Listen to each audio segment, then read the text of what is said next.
Curaçao menjadi sorotan karena melawan timnas Indonesia dalam ajang FIFA Matchday pada Sabtu 24 September 2022. Pertandingan antara timnas Curaçao dan timnas Indonesia berlangsung di Stadion Gelora Bandung Lautan Api, Bandung, Jawa Barat dengan hasil skuad Garuda menang 3-2. Meski nama Curaçao asing bagi warga Indonesia, saat ini Curaçao menempati peringkat 84 FIFA, sedangkan Indonesia di posisi 155 dunia. Dan yang akan kita bahas beberapa fakta tentang Curaçao. Banyak orang di Indonesia mungkin tak tahu apa dan di mana itu Curaçao.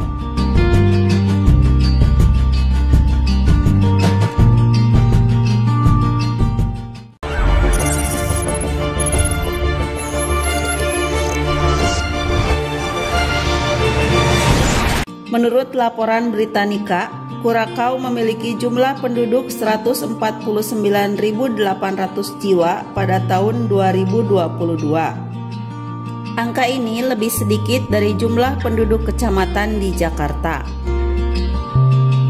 Beberapa kecamatan di Jakarta Selatan memiliki jumlah penduduk mulai 160.000 hingga 380.000. Sementara itu, Curaçao memiliki luas wilayah 444 km persegi. Jika dibandingkan dengan wilayah Indonesia, negara ini tak lebih luas dari DKI Jakarta yang memiliki luas 664 km persegi. Curaçao merupakan pulau yang terletak di Laut Karibia, tepatnya 60 km sebelah utara Venezuela dan sekaligus daratan benua Amerika. Bersama Aruba dan Bonaire, wilayah ini termasuk dalam kerajaan Belanda, namun secara fisiografis juga bagian dari Amerika Selatan. Mereka menggunakan 3 bahasa resmi, yakni bahasa Belanda, bahasa Inggris, dan bahasa Papiamentu. Banyak penduduk Curaçao merupakan suku Arawak yang berasal dari Amerika Selatan.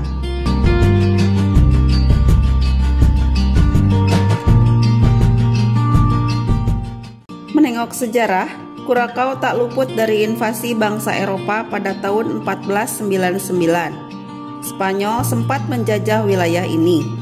Kemudian pada tahun 1515, Spanyol mendeportasi seluruh penduduk asli Curaçao ke Hispaniola, sekarang Haiti dan Republik Dominika, guna menjadi budak.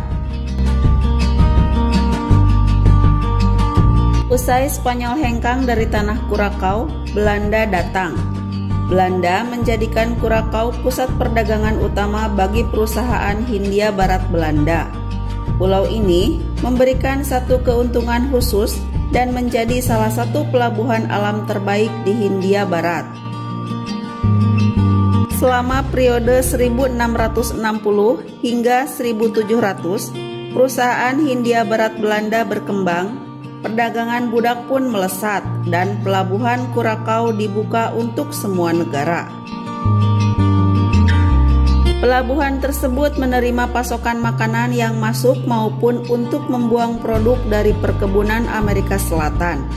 Curaçao juga menjadi sasaran invasi dari negara yang menderita imbas perang antara Inggris dan Belanda. Belanda berhasil mengamankan pulau ini sejak 1816.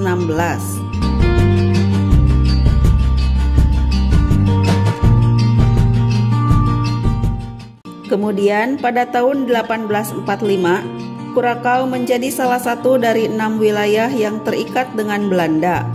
Kemudian pada tahun 1954, dengan mempertimbangkan ketergantungan mereka, maka pulau ini menyusun kembali sebagai Antillen Belanda.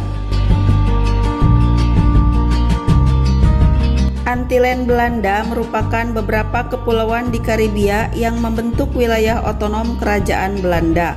Namun, gagasan Belanda sebagai negara tak pernah mendapat dukungan dari semua anggotanya.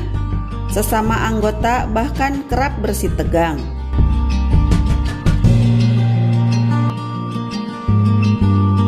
Pada tahun 1986, Aruba memisahkan diri dan membentuk negara sendiri, lalu disusul Sint Maarten pada tahun 2004. Kemudian, pada tahun 2006, masyarakat Curaçao dan pemerintah Belanda sepakat membubarkan Antillen Belanda.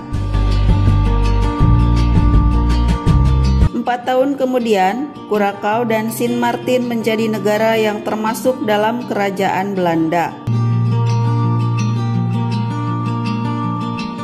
Curaçao menjadi negara monarki. Kepala negara pulau ini adalah Raja Belanda, sementara kepala pemerintahan dipegang oleh Perdana Menteri.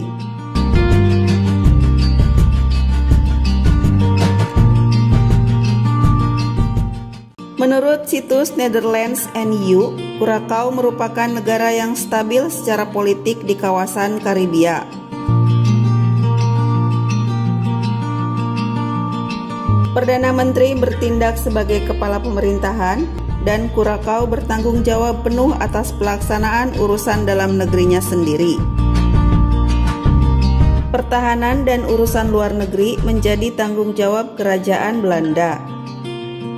Mereka juga menerapkan demokrasi parlementer dengan sistem hukum independen. Dari sisi ekonomi, Curaçao mengembangkan ekonomi perkebunan meski curah hujan dan tanah yang subur sedikit. Di era invasi Belanda, tebu menjadi komoditas utama, kini jeruk menggeser posisi itu. Itulah beberapa fakta Curaçao, wilayah seberang laut Belanda.